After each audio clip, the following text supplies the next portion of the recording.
सबको कैसे हो आप लोग। आशा करती हूँ आप सब ठीक होंगे। निधि चैनल में आप सबका स्वागत है।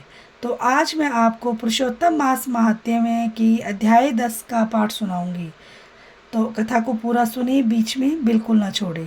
जब उस दुखी कन्या ने महर्षि दुर्वासा ऋषि के सामने अपना दुख प्रकट किया, तब दयालु मुनि ने उसके कल्याण के लिए एक अत्यंत गुप्त और महान उपाय बताया। उन्होंने कहा कि शीघ्र ही आने वाला पुरुषोत्तम मास सभी मासों में श्रेष्ठ है और इसमें किया गया स्नान, दान, जप और भगवान की पूजा असंख्य गुना फल देने वाली होती है। उन्होंने समझाया कि इस पवित्र मास में केवल एक बार तीर्थ स्नान करने से भी उतना ही पुण्य प्राप्त होता है जितना हजारों वर्षों तक तप तथा गंगा स्नान करने से मिलता है। यह मास स्वयं भगवान श्री कृष्ण को अत्यंत प्रिय है। इसमें की गई भक्ति में मनुष्य की सभी मनोकामनाएं पूर्ण होती है। दुर्वासा ऋषि ने अपने जीवन का एक प्रसंग भी बताया कि किस प्रकार उन्होंने क्रोध में राजा अम्बरीश को नष्ट करने का प्रयास किया था, लेकिन भगवान के सुदर्शन चक्र से स्वयं संकट में पड़ गए। तब इस पुरुषोत्तम मास के प्रभाव से ही वे उस भयंकर संकट से बच सके। इस प्रकार उन्होंने कन्या को दृढ़ता से इस मास का व्रत करने का उपदेश दिया, लेकिन उस कन्या ने मुनि के वचनों को स्वीकार नहीं किया। उसने तर्क करते हुए कहा कि अन्य मास जैसे कार्तिक, वैशाख आदि भी तो महान हैं, फिर यह मल मास कैसे श्रेष्ठ हो सकता है। उसने इस मास की महिमा को समझने की बजाय उसका तिरस्कार किया। यह सुनकर दुर्वासा ऋषि अत्यंत क्रोधित हो गए। उनके नेत्र लाल हो उठे, परंतु करुणा के कारण उन्होंने उसे शाप नहीं दिया।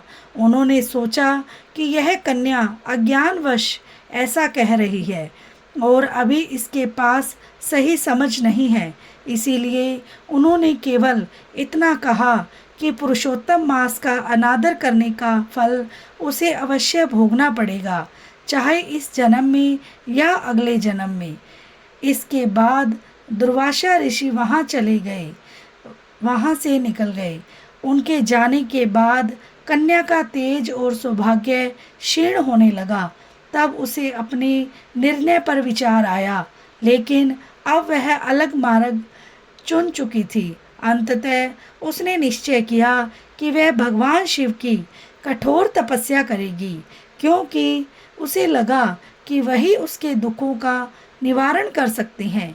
इस प्रकार वह पुरुषोत्तम मास की महिमा को त्याग कर अपने ही मार्ग पर चल पड़ी। बोलो श्री कृष्ण भगवान की जय हो, पुरुषोत्तम मास की जय हो। कथा के अंत में हमें कीर्तन अवश्य करना चाहिए। आप भी हमारे साथ साथ कीर्तन कीजिए और आनंद लीजिए।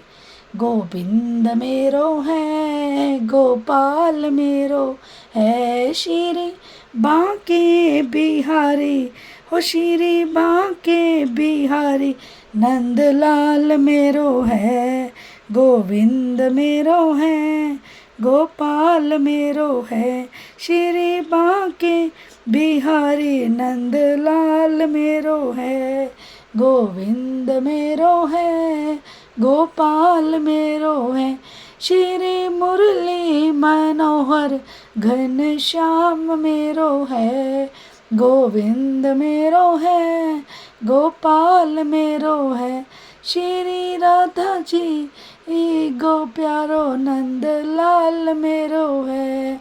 गोविंद मेरो है, गोपाल मेरो है, श्री मुरली मनोहर घनश्याम मेरो है। बोलो श्री कृष्ण भगवान की जय हो, पुरुषोत्तम मास की जय हो।